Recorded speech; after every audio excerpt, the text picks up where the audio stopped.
The end of Adolf Hitler's life in 1945 remains one of the most debated moments in history.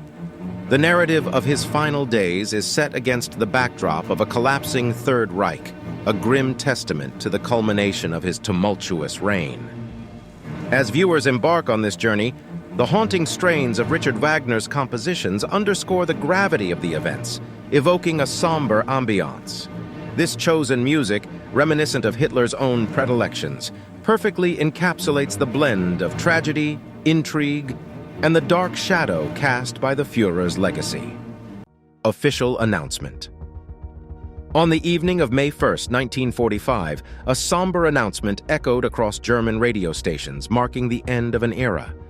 The voice, laden with grief and gravitas, conveyed the death of the Führer, Adolf Hitler, the man who had led the nation for over a decade.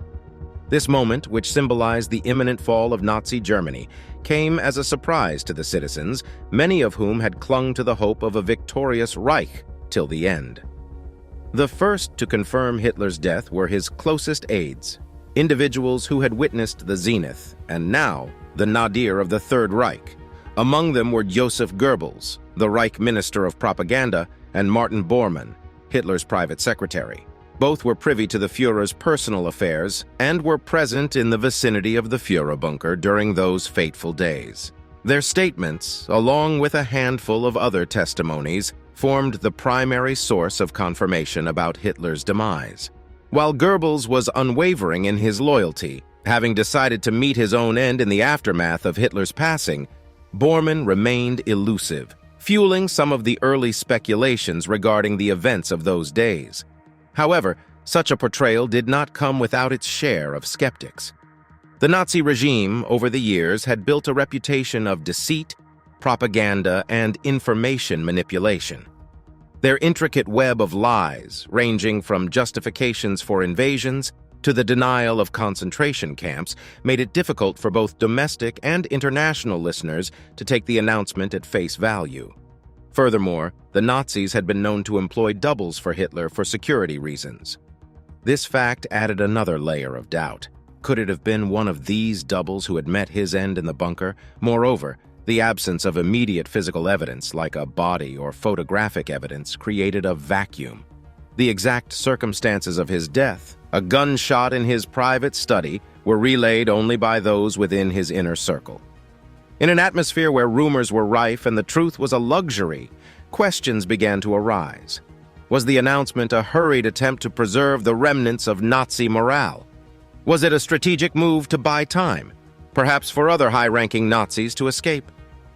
Outside of Germany, the Allies too were wary. For them, the death of Hitler was not just a symbolic victory, but a strategic one. However, the lack of concrete evidence and the Nazi regime's track record made them cautious. Their suspicions, though not voiced as loudly as their triumph, would lead to extensive post-war efforts to ascertain the truth behind the announcement. The official announcement of Hitler's death, while momentous, was overshadowed by the legacy of mistrust the Nazi regime had cultivated. What should have been a straightforward proclamation turned into the beginning of myriad speculations, some of which would evolve into enduring conspiracy theories. The Führer's end, much like his life, remained shrouded in layers of mystery, ambiguity, and doubt. Hitler's background. Adolf Hitler, the man whose name would be synonymous with tyranny, genocide, and a global war, began his life in relative obscurity in Braunau am Inn, Austria, in 1889. His early years, shaped by familial tensions and personal aspirations, played an instrumental role in molding the mindset of the future dictator. Born to Alois Hitler, a stern customs officer, and Clara Polzel, a gentle and doting mother, Adolf grew up in a volatile household.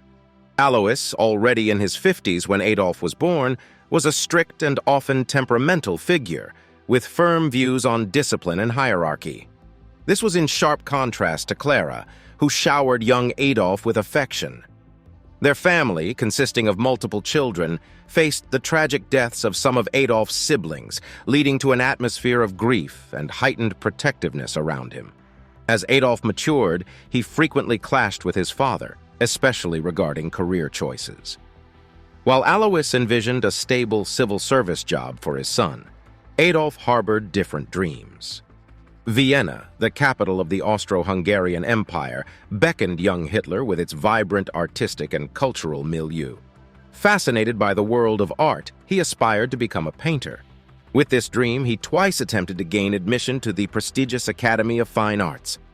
However, his applications were rebuffed, with critiques highlighting his inadequacies in classical painting and suggesting he might be better suited for architecture. These rejections were not mere academic setbacks for Hitler. They symbolized his initial confrontations with failure and rejection. Unable to pursue formal artistic training and unwilling to heed his father's advice, Hitler's time in Vienna transformed from one of aspirations to one of hardships. He found himself living in men's hostels, selling postcard sketches, and grappling with poverty. This period also exposed him to the fiery cauldron of Austrian politics, where nationalist sentiments, anti-Semitic ideologies, and debates on German identity were rife. The struggles and ideologies he encountered in Vienna deeply influenced his political and racial views. The next significant phase of Hitler's life was his military service during World War I. By this time, he had moved to Munich, Germany, and when the war broke out, he quickly volunteered for the Bavarian army. Contrary to the picture often painted of him as an exceptional military strategist in his later life, Hitler started as a message runner, a role considered somewhat safer than frontline infantry. However, his time in the trenches wasn't without peril, and he faced several life-threatening situations, including a gas attack that temporarily blinded him. In reflecting on Hitler's background, one discerns the intricate tapestry of experiences that shaped him.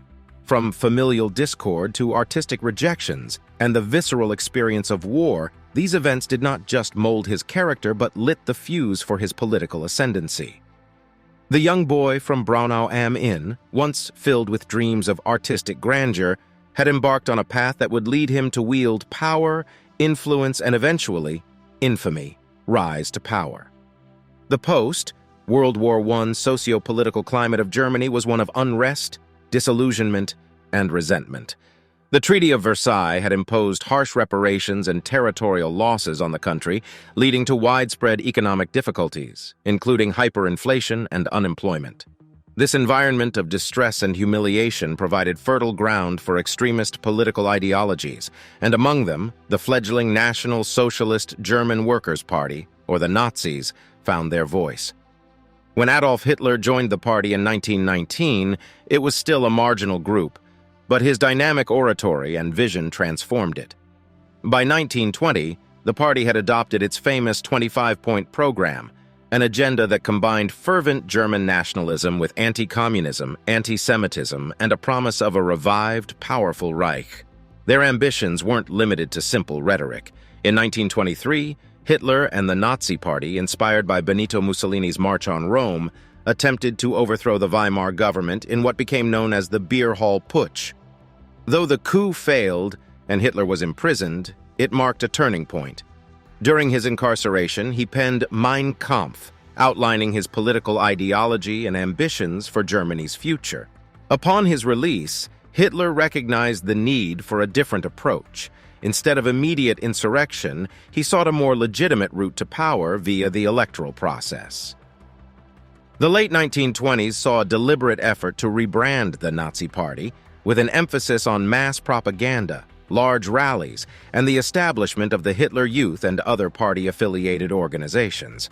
They portrayed themselves as the only solution to the myriad problems facing the Weimar Republic, and as the true voice of the German people. The onset of the Great Depression in 1929 further destabilized Germany, causing immense economic strain and throwing millions into unemployment. This crisis only strengthened the Nazis' appeal, as they blamed the situation on the Treaty of Versailles, Jewish conspiracies, and the incompetence of the Weimar government. By the July 1932 elections, the Nazi Party had become the largest party in the Reichstag, though they lacked a clear majority. Hitler's ascent to the chancellorship in 1933 wasn't a straightforward electoral victory, but a product of backroom deals and political maneuvering. President Paul von Hindenburg, initially resistant to handing Hitler the reins of power, eventually acquiesced under pressure from conservative politicians who believed they could control Hitler and his radical agenda. This grave miscalculation would soon become evident. Once in power, Hitler and the Nazis moved quickly to consolidate their hold. The Reichstag fire in February 1933, blamed on communists, allowed Hitler to push through the Reichstag fire decree, effectively nullifying civil liberties and allowing for the arrest of political opponents. This was followed by the Enabling Act, which granted Hitler the authority to enact laws without the Reichstag's approval, solidifying his dictatorship. However, it was Hitler's invasion of Poland on September 1, 1939, that precipitated World War II. Ignoring international treaties and assurances, Hitler's aggressive expansionism finally forced the hand of Britain and France, leading them to declare war on Germany. This act, though directly related to the invasion of Poland, was a culmination of years of unchecked ambition, political maneuvering, and international complacency. In tracing Hitler's rise to power, the intricate interplay of socio-political factors, economic crises, and individual ambition becomes evident. A defeated nation's desperation, coupled with international misjudgments, allowed one man's vision to plunge the world into its darkest period, downfall, and last days. The tide of World War II began to turn against Germany after a series of military setbacks, commencing with the failed invasion of the Soviet Union. Operation Barbarossa, initiated in 1941, had promised swift victory, but the German Wehrmacht found itself mired in a protracted, brutal conflict. The Battle of Stalingrad in 1942-43 became a symbolic and strategic turning point, as the German Sixth Army faced encirclement and eventual defeat, signaling a shift in momentum to the Allies. By 1944, Germany was grappling on multiple fronts.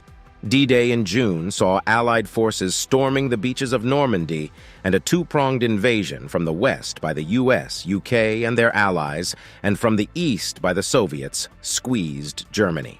The nation that had once expanded its dominion across Europe was now fighting desperately to protect its heartland. As the external situation grew dire, so too did Hitler's internal state. Observers and close aides noted his increasing paranoia, erratic behavior, and dependence on a cocktail of drugs administered by his personal physician. The once dynamic orator who had captivated audiences with his speeches now appeared gaunt, tremulous, and at times disoriented. He exhibited signs of Parkinson's disease and was plagued by bouts of insomnia. As the pressures mounted, so did his inflexibility and detachment from the realities of the war, leading to strategic blunders and rifts with his military advisors. By early 1945, with the Allies advancing into German territory and the Red Army closing in on Berlin, Hitler, along with several of his close associates and officers, retreated to the Führerbunker, a subterranean shelter beneath the Reich Chancellery. This underground world would become the last bastion for the Nazi leadership, as the final act of World War II in Europe played out above them. The atmosphere inside the Führerbunker was one of desperation, denial, and impending doom. The once mighty Führer was now confined to dimly lit, damp corridors, poring over maps and issuing orders to armies that no longer existed. Hitler's briefings, once filled with grand plans of conquest, were now dominated by grim reports of Allied advances. His once unquestionable authority began to waver, with subordinates openly questioning his commands or even ignoring them. Personal relationships within the bunker also became increasingly strained. Eva Braun, Hitler's longtime companion, remained loyally by his side, offering a semblance of normality in their shared meals and conversations. Yet the grim reality was inescapable. Reports of the Soviets being mere kilometers from the bunker spurred frenzied discussions about escape routes, last stands, and the most dignified ways to meet one's end.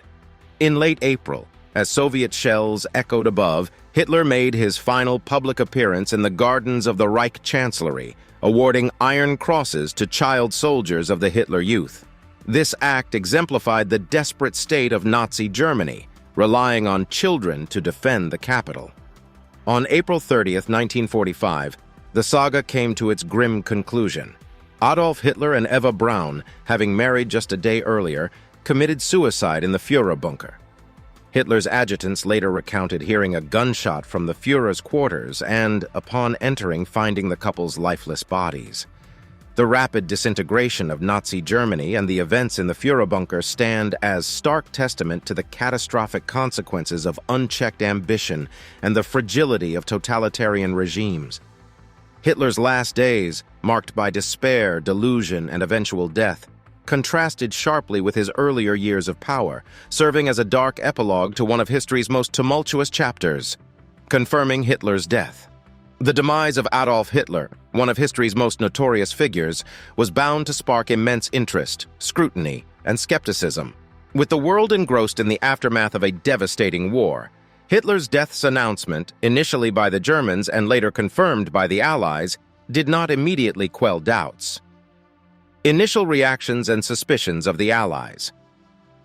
Even before Berlin's fall, the Allies were wary of potential subterfuge by the Nazi leadership. Reports from various sources had suggested that Hitler could utilize doubles or could plan an elaborate escape. So when German radio announced on May 1st, 1945, that Hitler had died fighting Bolshevism to his last breath, the Allies were cautious. British Prime Minister Winston Churchill candidly expressed this skepticism, stating, "We have no reason to believe he is dead." The urgency of confirming Hitler's death stemmed not only from curiosity, but from a strategic standpoint. If Hitler were alive, he could become a symbolic figurehead around which remnants of the Nazi regime could rally.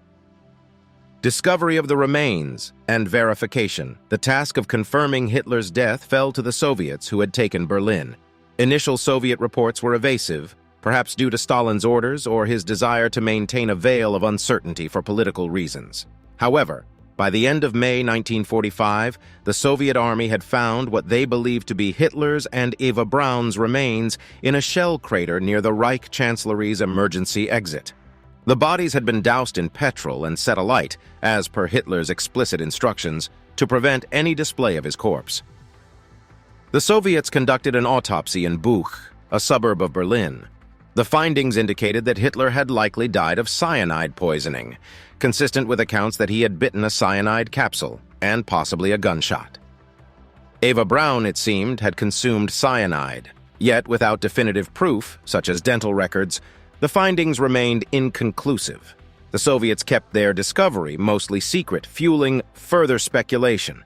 It wasn't until 1968 that the Soviet Union finally admitted to having found Hitler's remains. Further investigations, particularly in the post-Soviet era, including a 2018 study of a set of teeth believed to belong to Hitler, supported the claim of his death in the Führerbunker. However, due to the Soviets' initial secrecy, doubts persisted for decades. Conspiracy theories. Introduction.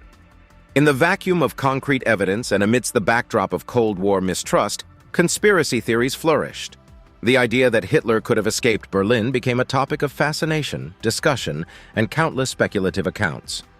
The most popular of these theories posited that Hitler had escaped to Argentina, possibly via submarine. Proponents of this idea pointed to alleged sightings of Hitler in South America, supposed secret Nazi enclaves, and supposed help from sympathetic factions within the Catholic Church. Argentina, given its history of accepting other Nazi officials post-war, was seen as a likely refuge. Another theory suggested Spain as Hitler's refuge, citing General Francisco Franco's known sympathies with the Axis powers. Yet another suggested a secret base in Antarctica. These and other ideas, while intriguing and fodder for fiction, lacked concrete evidence. The introduction of these conspiracy theories into popular discourse served multiple purposes. For some, it was an expression of disbelief that someone as consequential as Hitler could die a quiet death in a bunker. For others, it became a tool of propaganda, misinformation, or simple fascination with the enigmatic end of a dictator. While Hitler's death was initially shrouded in mystery and misinformation, extensive investigations, especially by the Soviets and later by independent researchers, have overwhelmingly confirmed his suicide in the Führerbunker. However, as with many significant historical events, the allure of alternative narratives, often driven by a mix of genuine curiosity, skepticism, and sensationalism, ensures that discussions around Hitler's final days remain alive in the annals of conspiracy lore, conspiracy theories, and speculations. In the aftermath of World War II, amidst the rubble of a shattered Europe and the echoes of incomprehensible atrocities, the world was rife with rumors, stories, and half-truths. The uncertain fate of Adolf Hitler, the architect of so much destruction, only intensified this atmosphere of speculation. Although evidence overwhelmingly supports Hitler's suicide in the Führer bunker, the fog of war and initial secrecy by the Soviets gave birth to various conspiracy theories. The theory suggesting Hitler's escape to Argentina is perhaps the most enduring of all post-war speculations concerning his fate. Proponents posit that as Berlin was encircled, Hitler, or perhaps a double, was secreted out of the besieged city, possibly by plane, or even by a makeshift airstrip. From there, the journey would lead to the coast, and then by U-boat to the shores of Argentina. Argentina, during and after the war, had a known pro-Nazi sentiment within certain sectors of its government and military. The country, under President Juan Domingo Perón, became a refuge for several high-ranking Nazis, including Adolf Eichmann and Josef Mengele. This actual influx of Nazis provided fertile ground for speculation that Hitler could have been among them. Stories from locals in various Argentine towns spoke of a mysterious German who matched Hitler's description, or whispered accounts of secret Nazi gatherings. These tales, coupled with the real presence of other Nazi war criminals, made the theory plausible in the eyes of many. In the 1950s and 1960s, the FBI and the CIA cataloged various such claims, considering it their duty to investigate any potential leads, no matter how unlikely. Documents released later show the extent of these investigations and the myriad of claims they evaluated. While many of these accounts were taken seriously, none produced concrete evidence of Hitler's presence. Counter-arguments to these sightings were numerous. The logistical challenge, evacuating Hitler from Berlin, at a time when it was surrounded by the Red Army, would have been a daunting task. While not impossible, the risk and complexity involved make it unlikely. The Argentine connection. While Argentina did harbor Nazi war criminals, the presence of Hitler would be a risk of an entirely different magnitude. Keeping such a high-profile figure hidden would be an extraordinary challenge. No concrete evidence, no photographs, letters, recordings, or any other tangible evidence have ever emerged to support claims of Hitler's life in South America. While conspiracy theories are an integral part of the human fascination with the unknown, the evidence surrounding Hitler's death overwhelmingly supports the conclusion that he died in Berlin in 1945. The allure of the alternative, of the shadowy post-war life of a dictator in hiding, speaks to our collective desire for mystery in history. Yet, as with most conspiracies, when the tantalizing tales are held up against the weight of evidence, they often crumble.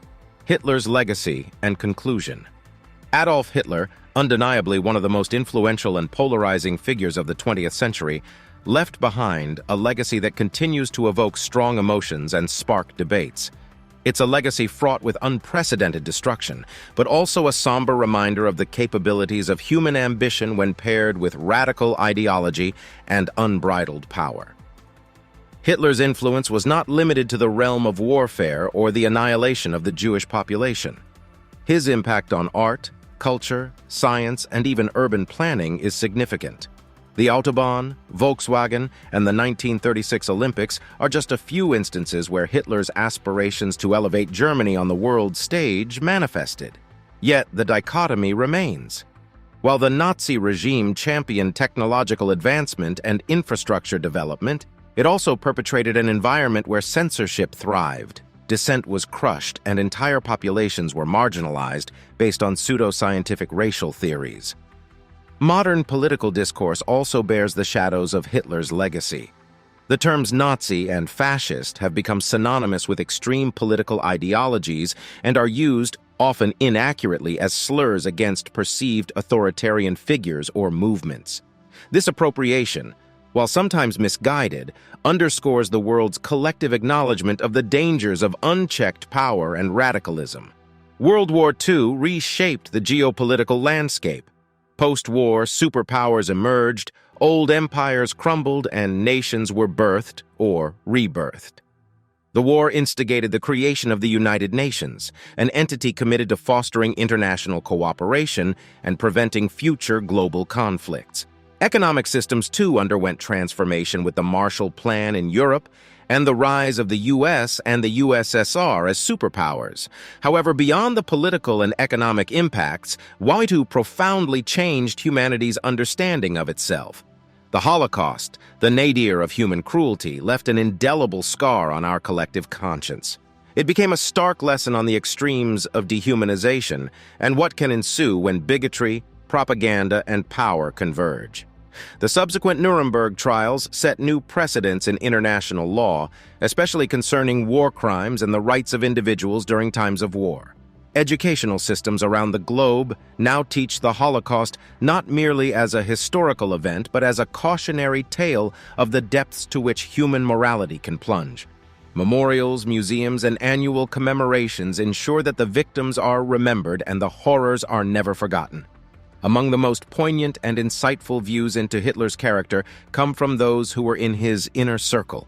Traudl Junge, Hitler's personal secretary in her later years, reflected on her time with him.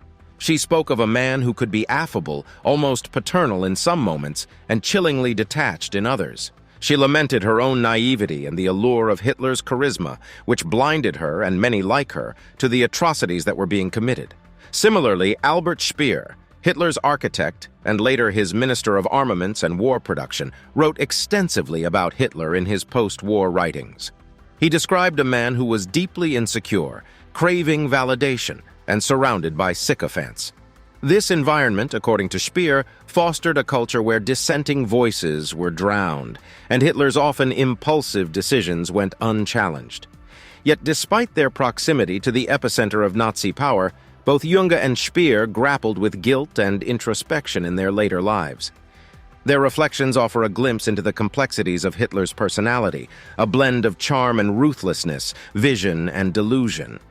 The legacy of Adolf Hitler is vast, multifaceted, and still evolving. It serves as a somber reminder of the fragility of human civilization, the perennial battle between our better angels and our demons, and the dire consequences of letting the latter prevail. The world remains shaped by his actions and continues to reflect on and hopefully learn from the echoes of his reign.